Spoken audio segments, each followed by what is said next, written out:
আসসালামু আলাইকুম। বুয়েট 25-26 সেশনে ম্যাট্রিক্স চ্যাপ্টার থেকে আসা এই কোশ্চেনটি আজকের ক্লাসে সলভ করব আমরা। দেখো, একটা ইনভার্স ম্যাট্রিক্স দেওয়া আছে এবং তার একটা ভ্যালু দেওয়া আছে।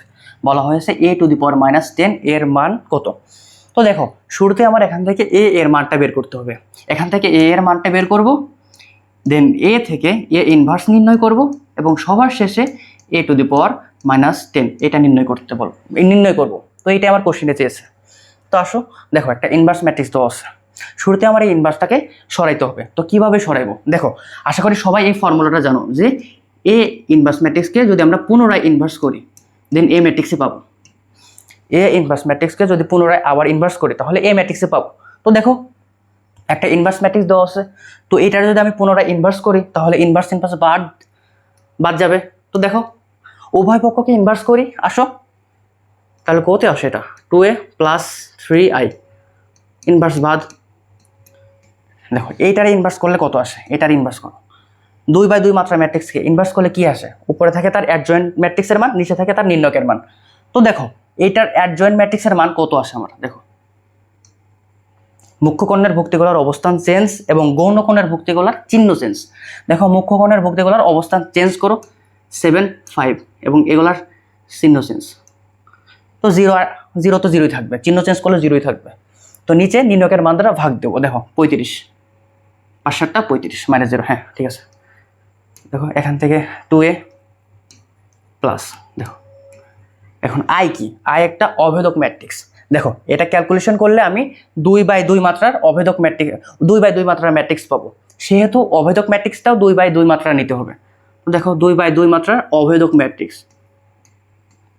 দেখো, এটা আমি একবারে 3 দ্বারা গুণ দিয়ে দিই। দেখো কত আসে? 3 দ্বারা যদি আমি একবারে গুণ দিয়ে দিই, 3 0, এটা 0, এটা 3। দেখো, 35 দ্বারা এটারে ভাগ দাও, এটা কত আসে? 35 দ্বারা এটা ভাগ দিলে এটা কত আসে? 1/5।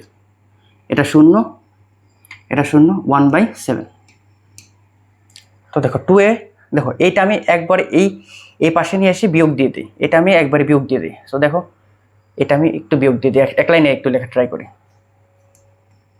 সো দেখো, আগে এটা লিখি 1/5, এটা 0, এটা 0, 1/7।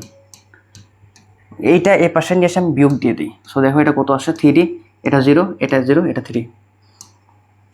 বুঝতে পারছো? আমি এক লাইনে কাজ করছি, এটা ক্যালকুলেশন করছি এবং এটা এই পাশে নিয়ে এসে আমি একসাথে বিয়োগ দিয়ে দিয়েছি। তো দেখো, 2a সমান কত আসে? 2a সমান কত আসে? এটা একটু ক্যালকুলেশন করো, কত আসে? ধরো 1/5 - 3, তো কত আসে?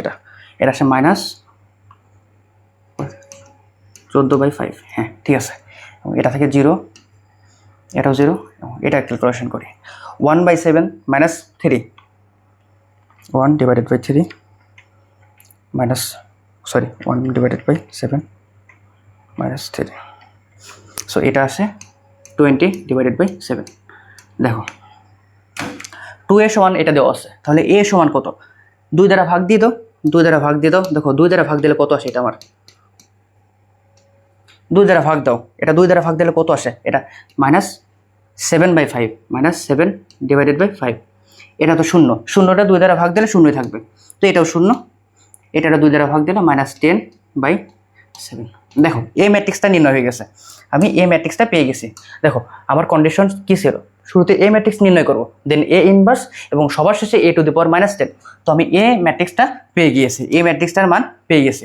তো আসো এখন এ ইনভার্স বের করব। এ ইনভার্স, তো এ ম্যাট্রিক্সের ইনভার্স ম্যাট্রিক্স কিভাবে বের করব? এ ম্যাট্রিক্সের ইনভার্স ম্যাট্রিক্স কিভাবে বের করব? দেখো,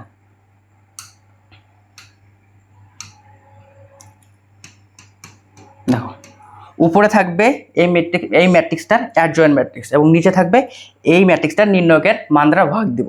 তো দেখো, এই ম্যাট্রিক্সটার অ্যাডজয়েন্ট ম্যাট্রিক্স কিভাবে নির্ণয় করব? মুখ্য কর্ণের ভুক্তিগোলার অবস্থান চেঞ্জ এবং গৌণ কোণের ভুক্তিগোলার চিহ্ন চেঞ্জ। তো মুখ্য কর্ণের ভুক্তিগোলার অবস্থান চেঞ্জ করো। দেখো, -7/5 -10/7, তো এটা হবে -10/7, -10/7। এটা 0, এটা তো 0 থাকবে, কারণ 0-র আগে চিহ্ন চেঞ্জ করলে 0ই থাকে। আর এটা আসবে -7/5, -7/5। এবং নিচে এর নির্ণায়কের মানটা ভাগ দিতে হবে। দেখো এটা নির্ণায়কের মান কত, মাইনাস মাইনাসে প্লাস 7 বাদ যাবে, 5 × 10, তাহলে এটা নির্ণায়কের মান আসবে 2। এটা মুখে মুখে ক্যালকুলেশন করা সম্ভব। দেখো 2 দ্বারা এখন এটার ভাগ দাও, এ ইনভার্স কত আসে, তাহলে দেখো 2 দ্বারা ভাগ দাও কত আসে, প্রত্যেকটা ভুক্তিরে 2 দ্বারা ভাগ দাও।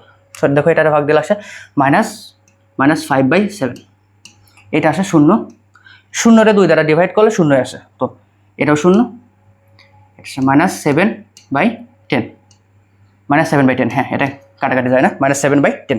তো আসো এখন কি বের করতে হবে, দেখো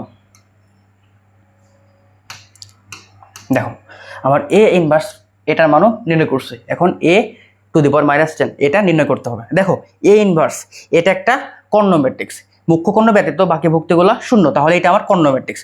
তো একটা জিনিস দেখো, একটা এক্সাম্পল দেখো, এ একটা কর্ণ ম্যাট্রিক্স, a0 0, দেখো এটা একটা কর্ণ ম্যাট্রিক্স, 2/2 মাত্রার কর্ণ ম্যাট্রিক্স, কারণ মুখ্য কর্ণ ব্যতীত বাকি ভুক্তিগুলো 0। তো দেখো এটার a⁻n সমান কত, এটা a⁻n সমান কত, মুখ্য কর্ণের ভুক্তিগুলোর পাওয়ার n হয়ে যাবে। দেখো a⁻n এটা 0, এটাও 0, এবং এটা b⁻n, n এর মান যদি 7 হতো, a b এটার পাওয়ারও দুটার পাওয়ারই 7 হয়ে যেত। n এর মান যদি 10 হতো, এই n এর মানও 10 হইতো।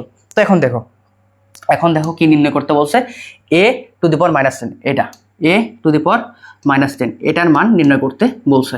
তো আসো দেখো কি এ ইনভার্সের মান দেওয়া আছে এইটা, তো a⁻10 এটার মান নির্ণয় করতে হবে, তাহলে এগুলার পাওয়ার 10 হয়ে যাবে। দেখো এ ইনভার্স এর মান দেওয়া আছে এটা, তাহলে a⁻10 এটার মান কত, এই যে এই ফর্মুলা, তো এগুলার পাওয়ার 10 হয়ে যাবে। দেখো -5/7 এটার পাওয়ার হয়ে যাবে 10, এটা তো 0 0ই থাকবে, এটাও 0, এবং এটার পাওয়ারও 10 হয়ে যাবে, -7/10 এটার পাওয়ারও হয়ে যাবে 10।